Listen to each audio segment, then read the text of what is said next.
बप्पूगंज नाम का गांव था, जहां पर हर्ष अपनी पत्नी सुरेखा के साथ रहा करता था। हर्ष गांव में बर्तन बेचने का काम किया करता था। हर दिन वो एक गांव से दूसरे गांव में बर्तन बेचने जाता था। एक दिन जब वो बर्तन बेचने के लिए बर्तन की टोकरी अपने सिर पर रख ही रहा था, तभी उसकी पत्नी सुरेखा उससे कहती है, आप बर्तन बेचना छोड़ क्यों नहीं देते? आखिर आजकल आपके बर्तन खरीद कौन रहा है?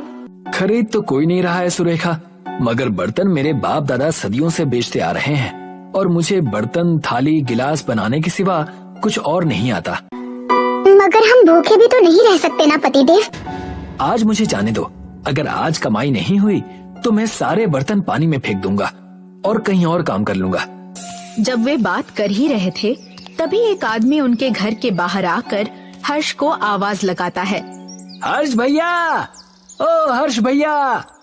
हर्ष बाहर जाता है। अरे क्या हो गया, ऐसे चिल्ला क्यों रहे हो? प्रधान जी ने हम सारे गांव वालों को इकट्ठा होने के लिए कहा है। क्यों, कोई आफत आ पड़ी है क्या? भाई वो तो वहां जाकर ही पता चलेगा ना। जाओ जल्दी, गांव के बड़े पेड़ के नीचे सारे गांव वालों की बैठक लगी है। ठीक है, अभी जाता हूँ। हर्ष घर में जाता है। उसकी पत्नी उससे पूछती है, क्या हुआ? क्या कह रहा था वो आदमी? चलो, आज बर्तन नहीं बेच पाऊंगा। प्रधान जी ने जल्दी से जल्दी एक बैठक में बुलाया है, हमें वहां जाना होगा। हर्ष सुरेखा को लेकर प्रधान जी की बैठक में जाता है और देखता है कि प्रधान के साथ साथ गांव की जमींदारनी भी खड़ी है। ये जमींदारनी यहाँ क्या कर रही है? पहले तो ऐसे गांव के मसलों में कभी नहीं देखा मैंने। जाने दो, देखते हैं आखिर प्रधान ने हमें यहाँ क्यों बुलाया है। गांव वालों, गांव में एक बड़ी आफत आ पड़ी है। सरकार हमारे गांव की सारी जमीन एक विदेशी कंपनी को बेच रही है। क्या? मगर सरकार हमारे घर और जमीन को विदेशी कंपनी को कैसे बेच सकती है? हमारे पास हमारे घर और जमीन के कागज हैं। यही कारण है कि तुम अनपढ़ हो। ये भी नहीं पता कि सरकार ऐसा कर सकती है। सरकार अपनी जमीन देकर आपको कोई छोटा मोटा घर दे देगी, और क्या। नहीं नहीं, ऐसा नहीं होना चाहिए। मेरे बाप दादाओं के जमाने से हमारे पास हमारी खेती है, ऐसे कैसे सरकार उसे बेच सकती है? सब लोग धैर्य रखिए। मैं जानता हूँ कि आप सब परेशान हो रहे हैं, मगर हमारे पास भी कोई चारा नहीं है। अगर हमें इस जाल से निकलना है तो हमें जमींदारनी जी की बात माननी पड़ेगी। मेरे पास एक उपाय है। आप सब अपनी जमीन और खेतों को मेरे नाम कर दीजिए, जिससे पूरा गांव मेरे नाम हो जाएगा। और जब सरकार ये जमीन बेचने आएगी तो मैं ये मामला उच्च न्यायालय में ले जाऊंगी और हो सके तो सर्वोच्च न्यायालय में भी ले जाऊंगी। मगर मैं आपके घरों को किसी विदेशी कंपनी को छूने भी नहीं दूंगी, ये मेरा आश्वासन है। मगर क्या ये करना सही है? क्या पता जमींदारनी हमारे घर वापस ही ना दे। ठीक है, मत दो और मुझे जाने दो। तुम्हारी बाप दादाओं की जमीन सरकार को चली जाए। गांव वालों, हमारे पास और कोई चारा नहीं है। हमें जैसा जमींदारनी कहती है वैसा ही करना होगा। सारा गांव ये बात मान लेता है और अपने अपने घर से अपनी जमीनों के कागज लाकर गुल्लू को देने लगता है। गुल्लू सारे जमीन के कागज लेकर जमींदारनी को दे देता है और कहता है, जमींदारनी जी, क्या खेल खेला है आपने? एक ही बार में सारे गांव वालों की जमीन हड़प ली। मानना पड़ेगा आपको। ये गांव वाले कितने बेवकूफ है ना। इनका प्रधान भी मेरे झांसे में फंस गया।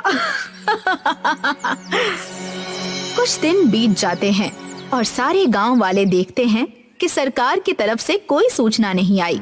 तभी प्रधान जी एक बार फिर से गांव वालों को बैठक में बुलाते हैं। प्रधान जी, आपके कहने पर हमने सारे घर जमीन उस जमींदारनी के नाम कर दिए, मगर अभी तक कोई भी सूचना सरकार की तरफ से नहीं आई है। यही बात तो मैं भी सोच रहा हूँ, मगर अभी तक जमींदारनी जी बैठक में नहीं आई। जब वो बात कर ही रहे थे, तभी जमींदारनी जी उनकी बैठक में आ जाती हैं और उनसे कहती हैं, चलो सब मेरे घर को खाली कर दो। ये पूरा गांव अब मेरे नाम पर है। अगर खाली नहीं किया तो पुलिस को बुला लूंगी। सारे कागज मेरे पास हैं। ये आप क्या कह रही हैं जमींदारनी जी? ओए प्रधान, घर खाली करो। तुम भी मगर हम जाएंगे कहाँ? कहीं पर भी जाओ, मुझे क्या, मगर सबके घर खाली कर दो, नहीं तो घर में रहने के लिए किराया देना शुरू कर दो। 3 दिन है तुम गांव वालों के पास, सिर्फ 3 दिन। चल गुल्लू। जमींदारनी वहाँ से चली जाती है और गांव वाले परेशान हो जाते हैं।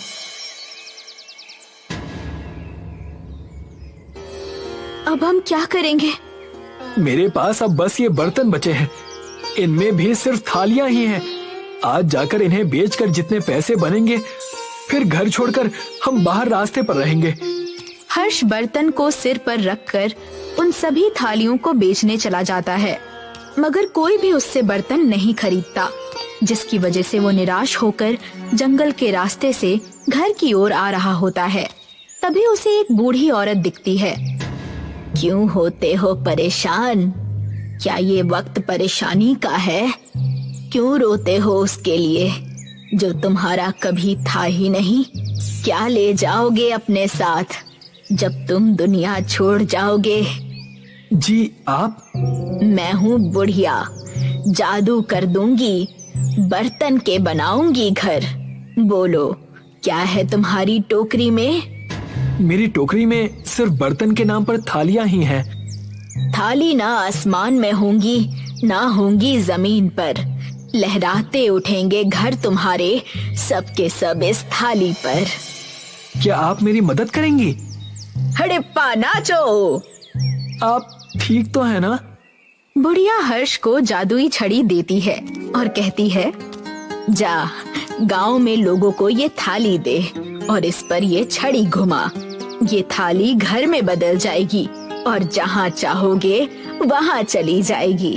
चल अब मैं चलती हूँ। बुढ़िया अचानक से उसके सामने से गायब हो जाती है।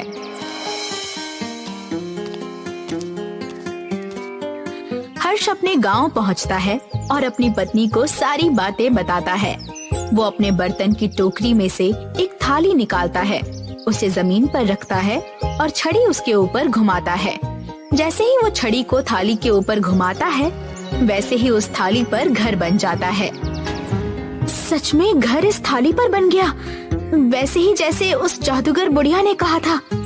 हर्ष प्रधान को जाकर सारी बातें बताता है और हर्ष सारे गांव वालों के लिए थाली पर घर बनाकर दे देता है। ये सब देखकर जमींदारनी प्रधान और उसकी बैठक के सामने आकर कहती है, मैंने कहा था ना कि अपने घर खाली कर दो, मगर घर खाली करने के बजाय तुम थालियों पर घर बना रहे हो। अब बस बहुत हो गया। क्या? नहीं तो तुम क्या करोगी? उच्च न्यायालय में जाओगी? क्या कहोगी? क्योंकि हमने तो घर खाली कर दिया है, अब क्या? और हम तुम्हारी जमीन पर नहीं है। हमारा थाली घर न जमीन पर है और न आसमान में। न्यायालय में क्या कहोगे तुम जमींदारनी? अगर जाना ही है तो जाओ, फिर हम भी वहाँ जाकर बताएंगे कि कैसे तुमने झूठ बोलकर हम सारे गांव वालों से हमारी जमीन और घर हड़प लिए। ये सुनकर जमींदारनी अपने घर के लिए निकल जाती है और गुल्लू जमींदारनी से कहता है, अब हम क्या करेंगे मालकिन? आपके पास कोई तरकीब है? हाँ, उस हर्ष से उसकी थाली पर घर बनाने वाली छड़ी को लेना पड़ेगा। मगर हम उससे कैसे लेंगे? उसका घर तो थाली पर है। तो उसके थाली घर पर चढ़कर उसके घर से चोरी कर लेंगे। वैसे भी तुम्हारी शक्ल तो चोरों से ही मिलती है। आप ठीक कहती हैं, मेरी शक्ल चोरों से मिलती है। मगर काम आपके हैं चोरों वाले। क्या? अब कुछ नहीं मालकिन, मुझे माफ कर दीजिए। रात हो जाती है और जमींदारनी और गुल्लू हर्ष के थाली घर में पहुंचते हैं और हर्ष के घर में चुपचाप घुस जाते हैं। चलो उस छड़ी को ढूंढो जल्दी। हाँ मालकिन, मगर क्या आप मुझे बता सकती हैं कि यहाँ पर हर्ष और उसकी पत्नी क्यों नहीं है? हर्ष और सुरेखा अपने घर पर उस दिन नहीं थे। अच्छा ही है कि वो लोग यहाँ नहीं हैं। अब हम आराम से उस छड़ी को ढूंढ लेंगे। गुल्लू को वो छड़ी मिल जाती है। मालकिन देखिए, छड़ी यहाँ है, इस तकिए के नीचे रखी हुई है। रुक, ला इसे मुझे दे। जैसे ही जमींदारनी वो छड़ी को अपने हाथ में लेती है, हर्ष का थाली घर आसमान में ऊंचाई पर चला जाता है और जब जमींदारनी घर के बाहर आकर नीचे देखती है, हम इतने ऊपर कैसे आ गए? गुल्लू, क्या किया तूने? मैंने क्या किया मालकिन? जमींदारनी को तभी एक आवाज सुनाई देती है। जमींदारनी, ऊंचाई से अपनी जमीन और घरों को देखने में कैसा लग रहा है? प्रधान, तुम मुझे नीचे उतारो, मैं तुम्हारे आगे हाथ जोड़ती हूँ। मजा आ गया। अरे ओ जमींदारनी जी, जो छड़ी तुम्हारे हाथ में है वो नकली है। ये देखो, असली छड़ी मेरे हाथों में है। मैंने कुछ नहीं किया, सब ये जमींदारनी का किया धरा है। जमींदारनी, वादा करो कि तुम सबके घर और जमीन के कागज वापस करोगी, तभी तुम्हें नीचे उतारूंगी। मैं वादा करती हूँ कि मैं सारे हड़पे हुए घर, जमीन और खेत सब वापस कर दूंगी, बस मुझे नीचे उतारो। सच में? हाँ सच में, मैं वापस कर दूंगी। मुझसे बहुत बड़ी गलती हो गई, मुझे नीचे उतारो। सुरेखा छड़ी घुमाती है और घर नीचे आ जाता है।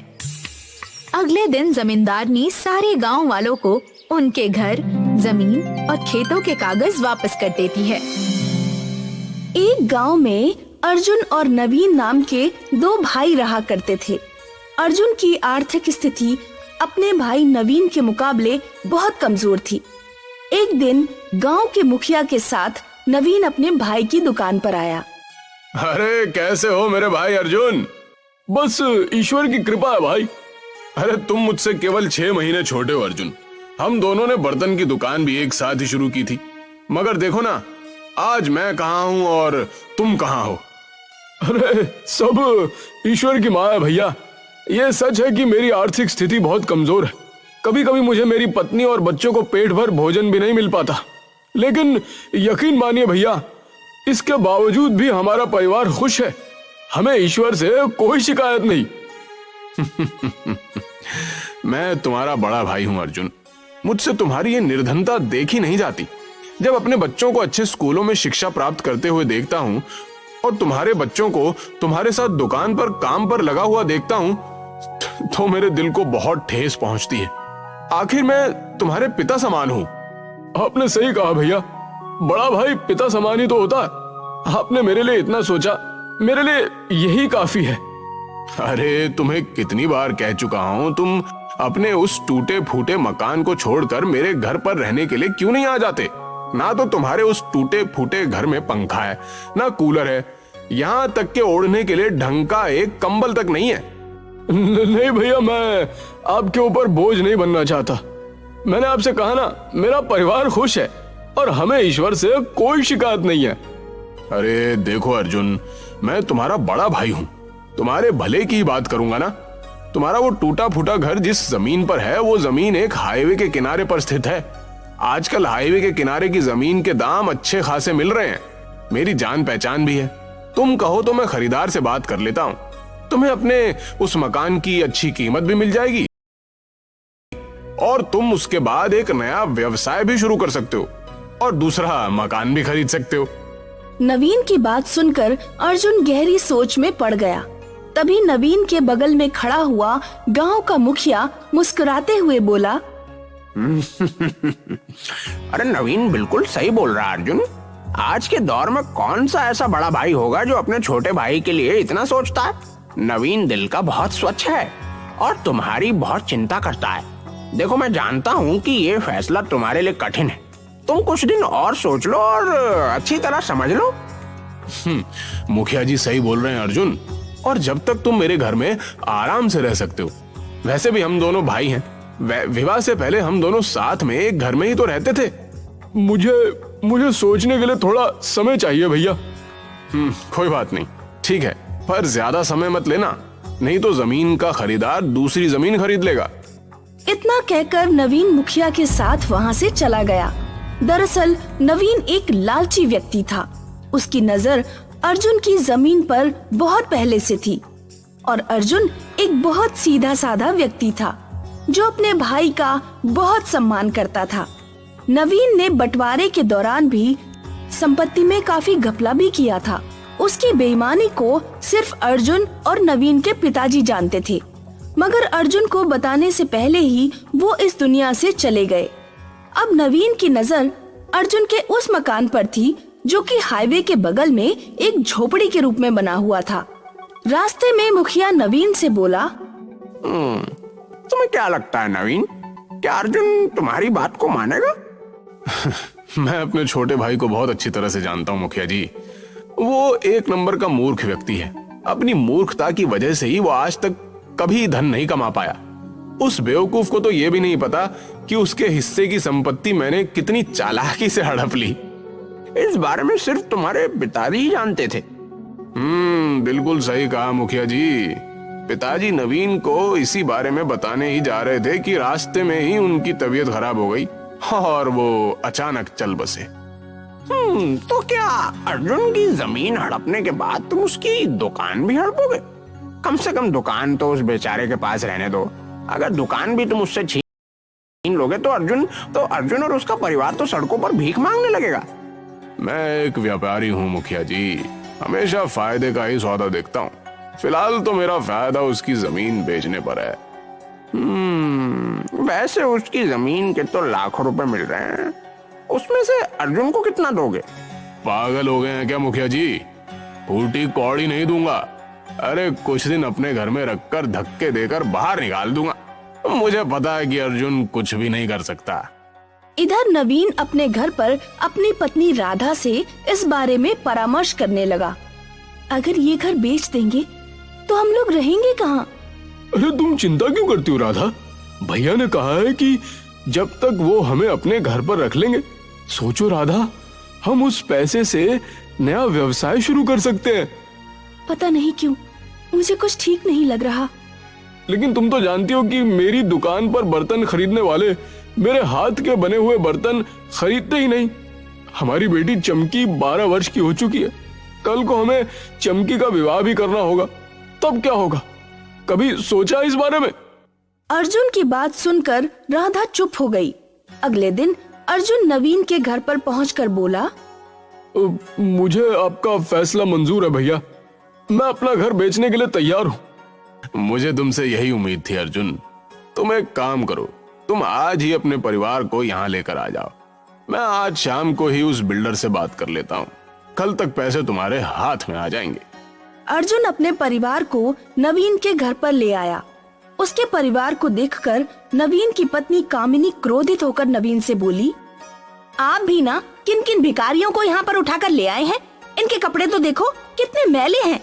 लग रहा है मानो सालों से इन सबको कपड़े ही नसीब नहीं हुए। अरे धीरे बोलो कामिनी, अगर कहीं गलती से भी अर्जुन के कानों में तुम्हारी आवाज पहुंच गई तो मेरे किए कराए पर पानी फिर जाएगा। लेकिन आप एक बात कान खोल के सुन लीजिए, मैं उन तीनों को ज्यादा दिन बर्दाश्त नहीं कर पाऊंगी। अरे धीरज रखो, 2-3 दिन बाद मैं इन सबको धक्के देकर स्वयं घर से बाहर निकाल दूंगा।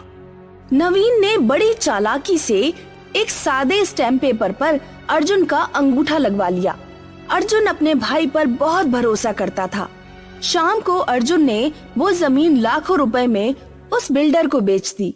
2 दिन बाद जब अर्जुन नवीन से बोला, भैया हमें यहाँ पर रहते हुए 2 दिन हो गए हैं और सच तो यह है कि मैं और मेरी पत्नी यहाँ पर असहज महसूस कर रहे हैं। आप मुझे पैसे दे दीजिए, हम यहाँ से चले जाते हैं।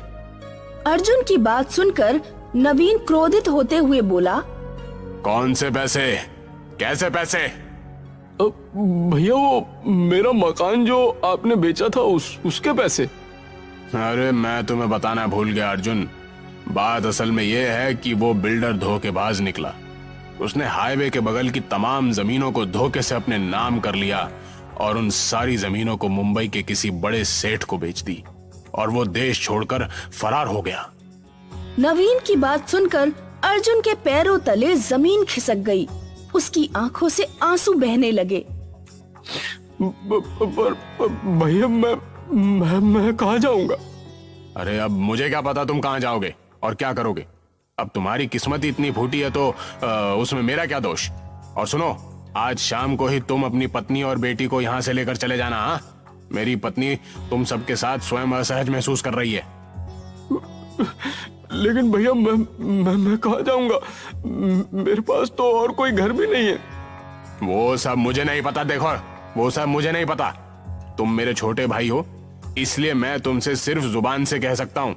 अगर शाम तक तुम नहीं गए तो मेरी पत्नी बहुत गुस्से वाली है। कहीं वो तुम्हें और तुम्हारी पत्नी को अपमानित करके घर से धक्के देकर बाहर ना निकाल दे। देखो, समझदार के लिए इशारा ही काफी होता है। अर्जुन रोता हुआ अपनी पत्नी और बेटी को वहाँ से ले जाकर अपनी दुकान पर बैठ गया। अर्जुन रात भर रोता रहा। तुम्हारे भाई ने हमारे साथ धोखा किया है। मैंने भैया पर कितना विश्वास किया। चिंता मत कीजिए, जरूर इसमें हमारे लिए ईश्वर की तरफ से कोई न कोई भलाई होगी। आप एक काम क्यों नहीं करते? आपकी बिक्री यहाँ नहीं होती। आपके बनाए हुए बर्तन बहुत ही अच्छे होते हैं। आप उन बर्तनों को शहर में जाकर क्यों नहीं बेचते? हिम्मत हारने से क्या होगा? अगले दिन अर्जुन अपनी पत्नी के कहे अनुसार अपने बनाए हुए बर्तन दूसरे गांव में जाकर बेचने लगा। अर्जुन ये देखकर हैरत में पड़ गया कि उसके बर्तन एक ही दिन में सब बिक गए। राधा, तुम बिल्कुल सही कह रही थी। मेरे हाथ के बने हुए बर्तन हमारे गांव में नहीं बिकते थे, मगर दूसरे गांव में तो सारे बर्तन बिक गए। अब मैं खूब मेहनत करूंगी। अर्जुन नए बर्तन बनाने में जी जान से जुट गया। एक दिन अर्जुन अपने बर्तन बेचकर अपने गांव वापस लौट रहा था। गर्मी ज्यादा थी। गर्मी की वजह से अर्जुन एक पेड़ के नीचे बैठ गया कि तभी एक बूढ़ा व्यक्ति बड़ी सी पोटली लिए हुए अर्जुन के पास आकर बोला, क्या मैं यहाँ बैठ सकता हूँ कुछ देर के लिए? क्यों नहीं बाबा, ये जंगल तो सबका है और इस पेड़ पर मेरा नाम थोड़ी लिखा हुआ है। मुझे बहुत जोरों से प्यास लगी है। बूढ़े की बात सुनकर अर्जुन ने अपनी बोतल उस बूढ़े को दे दी। बूढ़ा एक ही सांस में सारा का सारा पानी पी गया। तुम तो बहुत ही अच्छे व्यक्ति हो। वैसे काम क्या करते हो? वो बर्तन बनाकर गांव में बेचता हूँ। अर्जुन की बात सुनकर बूढ़े व्यक्ति की आंखों में चमक आ गई।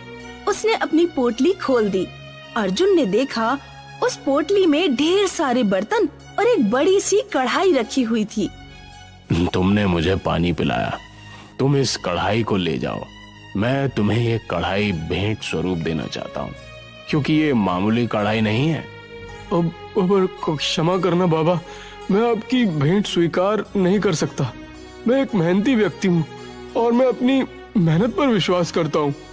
जीवन में कभी भी तुम्हें आवश्यकता पड़े तो यहाँ पर चले आना, और वैसे भी तुम्हें बहुत जल्दी आवश्यकता पड़ने वाली है। इतना कहकर बूढ़ा व्यक्ति वहाँ से चला गया। अरे, मुझे तो लगता था मैंने अपने छोटे भाई को बर्बाद कर दिया है, लेकिन ये तो फिर तरक्की कर गया। अरे आखिर तुम्हें अपने छोटे भाई से दिक्कत क्या है? अरे, क्योंकि पिताजी बचपन से ही उसे मुझसे ज्यादा प्यार करते थे। मैंने बचपन में ही तय कर दिया था कि मैं अपने छोटे भाई को बर्बाद कर दूंगा। लेकिन अब तुम कुछ नहीं कर सकते। उसके पास जमीन थी, तुमने छीन ली। अब वो तुम पर विश्वास कभी नहीं करेगा। कोई बात नहीं, मैंने एक सादे स्टैम्प पेपर पर उसके अंगूठे के निशान ले लिए थे। कल मैं उसकी दुकान पर और उसके सारे बर्तनों पर भी कब्जा कर लूंगा। फिर देखता हूँ वो क्या करता है। अगले दिन नवीन ने जाकर अर्जुन को धक्के देकर उसकी दुकान से बाहर निकाल दिया और उसके सारे बर्तन भी छीन लिए।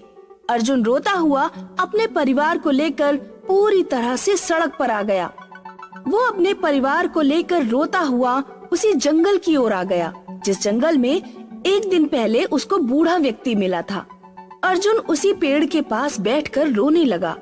तभी वो बूढ़ा व्यक्ति अर्जुन के पास आकर बोला, मैंने तुमसे कहा था ना कि तुम्हें बहुत जल्दी आवश्यकता पड़ने वाली है। अर्जुन रोते हुए सारी घटना उस बूढ़े को बताने लगा। मैं सब जानता हूँ। मैं तुम्हें जो बर्तन देने वाला था, अगर चाहता तो कल ही जबरदस्ती दे सकता था, पर तुम्हारा बड़ा भाई इसे भी छीन लेता। इतना कहकर उसने वही कढ़ाई अर्जुन के सामने निकालकर रख दी। इस कढ़ाई को देख रहे हो? इस कढ़ाई को तुम जमीन में गाड़ देना। इसमें से बर्तनों का एक बहुत बड़ा पेड़ उग जाएगा। लेकिन बाबा, ऐसा कैसे हो सकता है? दरअसल ये धरती रहस्य से भरी हुई है बेटा। जिस तरह से तुम ये जंगल देख रहे हो, उसी तरह से इस धरती पर बर्तनों के पेड़ के जंगल भी मौजूद हैं। मैं उसी जंगल का रहने वाला हूँ। उस दिन मैं थका हारा अपने जंगल में जा रहा था और तुमने मुझे पानी पिलाया, इसलिए तुम्हारी मदद करना मेरा कर्तव्य है। इतना कहकर वो बूढ़ा वहाँ से चला गया। अर्जुन ने उस बूढ़े के कहे अनुसार उस बर्तन को जमीन में गाड़ दिया। अगले दिन जब अर्जुन सोकर उठा तो उसने देखा कि उसके सामने एक लंबा बर्तनों का वृक्ष लगा हुआ था और उस कढ़ाई का आकार बहुत बड़ा हो गया था। अर्जुन के सामने उस कढ़ाई के अंदर एक सुंदर 3 मंजिल का मकान बना हुआ था। उस मकान में हर चीज स्थित थी और वहाँ गार्डन भी था। उस गार्डन में तरह तरह के बर्तनों के पेड़ लगे हुए थे। देखा राधा, लगता है वो बूढ़ा व्यक्ति मायावी था। ईश्वर ने हम पर कृपा की है, उसने हमें रहने के लिए घर भी दे दिया। अर्जुन अपने परिवार के साथ उस कढ़ाई में बने हुए घर में रहने लगा। अर्जुन रोज बर्तन तोड़कर बाजार में बेचने जाता। देखते ही देखते अर्जुन अमीर हो गया। यही बात जब उसके भाई नवीन को पता चली तो वो जल भुन गया। बस बहुत हो गया। अब मैं अपने छोटे भाई को जीवित ही नहीं छोड़ूंगा। अरे तुम्हारा दिमाग तो ठीक है, तुम इतना नीचे गिर जाओगे ये मैंने नहीं सोचा था। इसमें मैं तुम्हारा साथ नहीं दे सकता। मुझे तुम्हारे साथ की जरूरत भी नहीं है मुखिया। मैं आज ही जाकर अपने भाई को मार दूंगा। नवीन क्रोधित होकर उस जंगल की ओर चला आया। जंगल में उस कढ़ाई में बने हुए मकान और बर्तनों के पेड़ को देखकर उसकी आंखें फटी की फटी रह गईं। नवीन गुस्से से उस घर में घुस गया कि तभी एक बड़ा सा बर्तन उसके सर पर गिर गया और नवीन की मौत हो गई। नवीन का मृत शरीर देखकर अर्जुन की आंखों से आंसू बहने लगे। बुरे का अंजाम हमेशा बुरा ही होता। तुम अब भी बुरे मन से ही मेरे पास आए थे और ईश्वर ने तुम्हें इसकी सजा दे दी। अर्जुन आज भी उस जादुई कढ़ाई के मकान में ही रहता है।